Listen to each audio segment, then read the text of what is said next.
Bonjour tout le monde, aujourd'hui je suis accompagnée de Nadine des distributions Danelle. Bonjour Nadine, on va faire des tests sur les terrines. Alors on essaye de faire des transpositions de recettes de terrines à nos recettes Thermomix et on va utiliser les produits BSA, bien sûr. Bien sûr. Là c'est sûr que on va faire la base. À partir de la base, on va mettre plusieurs saveurs dedans, donc faire plusieurs sortes de terrines différentes.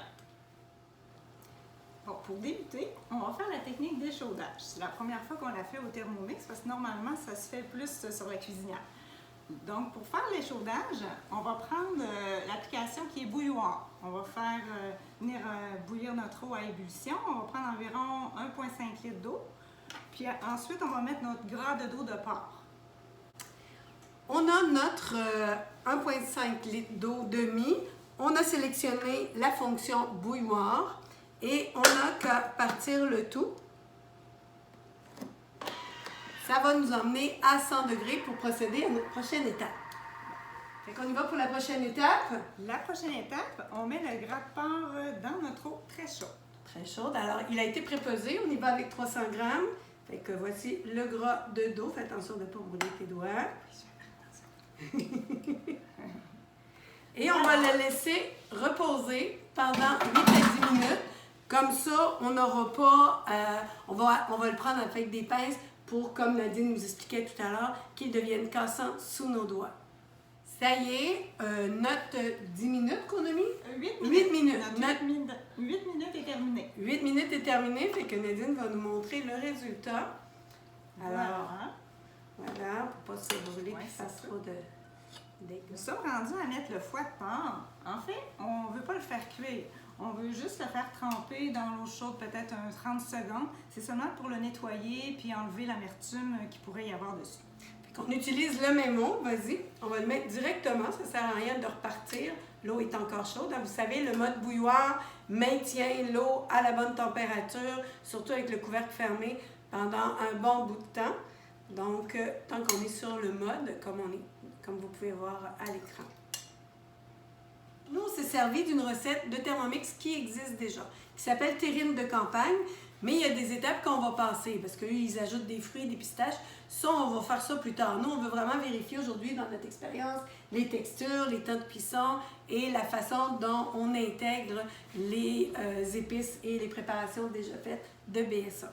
Donc, on y va. On va commencer par mettre notre foie et aussi notre gras de dos. Et on va mixer ça. Si on commençait la recette, c'est à peu près à l'étape 5. J'ai sauté des étapes, comme je vous disais. Et il nous propose de mixer notre viande à 5 secondes, vitesse 7. Alors, c'est parti pour cette partie. Alors, on va vous montrer un peu la texture. Le chef a dit oui. Alors, on a notre base, si on veut, de gras et de foie, à laquelle on va aller ajouter le reste des ingrédients. Je te laisse y aller, Nadine. On va ajouter le porc qu'on a déjà acheté haché, mais vous pouvez l'acheter vous-même si vous voulez. On va ajouter les épices BSA maintenant. C'est un mélange exprès pour faire ça. Là. Fait que c'est un mélange, il y a un lien, il y a aussi des épices mélangées avec ça. Alors on va le mettre ici. C'est vraiment la base. Là. On a aussi le sel nitrité, vraiment un 95% sel puis 5% nitrite. Fait qu'il y en a très peu. Alors, on le mélange avec le lait. Juste pour que ça... On va ajouter notre lait. Un 180 g de lait. Ça y est, on a tout mis nos ingrédients dedans. On va partir maintenant juste pour le mixer. Comme notre viande était déjà hachée, c'était le choix qu'on avait pris, on va mettre les couteaux inversés. Quelqu'un qui voudrait l'avoir plus lisse, il pourrait y aller avec les couteaux, mais c'est sûr que ça va hacher un peu plus. On voulait avoir quand même une texture qui avait des morceaux parce que c'est quand même un pâté de campagne. On a mis 5 secondes à vitesse 5. Avec les couteaux inversés, bien sûr. On a la texture, on l'aime bien comme ça. Donc, comme on disait au début du vidéo, c'était seulement une base. Donc, à partir de notre base qu'on a divisée en 3, on va être capable de faire 3 saveurs différentes. On a choisi d'en faire une au 5 poivres. L'autre ici, on va la faire au Grand Marnier et jus d'orange. Puis ici, on va faire au Finisia provençal. Alors, pour celle au Grand Marnier et orange, j'ai mis une demi-cuillère à thé de Grand Marnier et une demi-cuillère à thé d'orange. On fait seulement qu'à le glisser dedans, puis à brasser à la cuillère. Puis ça va être prêt. Je fais la même chose pour le 330 grammes environ de préparation aussi. Quand on y va avec des épices, on va y aller avec environ 4 grammes d'épices que je vais juste ajouter à ma préparation et mélanger à la main. Vous comprendrez que si on avait tout fait la préparation à la même saveur, on aurait pu laisser dans le bol puis tout mélanger, mais nous, on avait envie de tester, on est dans nos tests, on avait envie de tester différentes façons. Alors, même chose ici pour la fine herbe provençale.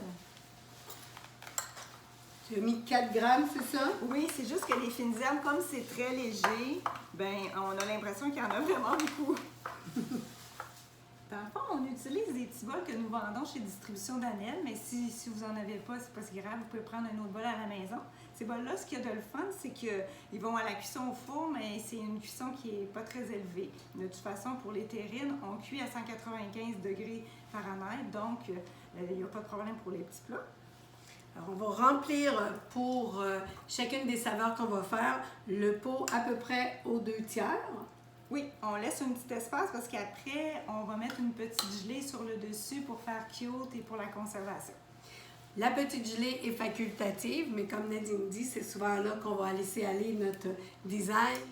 Aller raffiner le tout plutôt que juste avoir le pâté ou la terrine directement dans le plat. Il existe différents modèles, hein, Nadine, chez vous? Oui, il y a les petits ici. Sinon, il y a aussi un plus gros qu'on peut faire dedans. Puis tout ce qu'on a à faire après, c'est de faire couper des morceaux, un peu comme on retrouve à l'épicerie quand on voit des morceaux qui sont plus carrés. Bien, c'est ce type de moule-là qu'ils utilisent.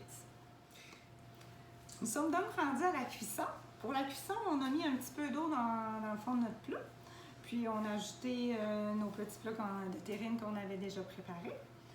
Pour le degré de la chaleur du four, 195, pourtant, il faut que ça cuise longtemps à faible degré parce que nos plats non plus, ils ne vont pas plus haut que 250 degrés. Puis la charcuterie, c'est un peu comme la pâtisserie, c'est quand même important de suivre toutes ces petites règles-là.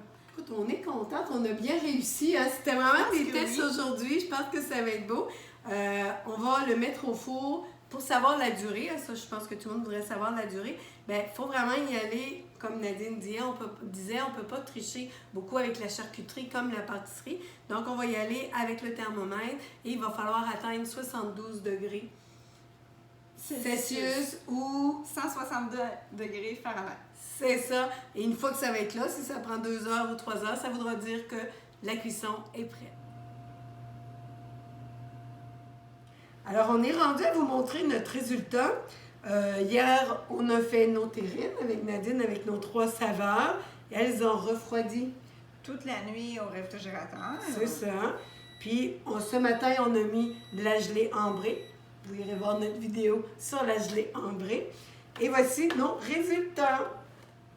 Il est très facile de réaliser nos terrines maison grâce à notre Thermomix et aux produits BSA, la distribution Danel. Contactez Nadine ou Gina pour en savoir plus ou présentez-vous directement à Beauport chez la distribution Danel pour retrouver ces produits et réaliser vous-même à la maison vos propres terrines facilement.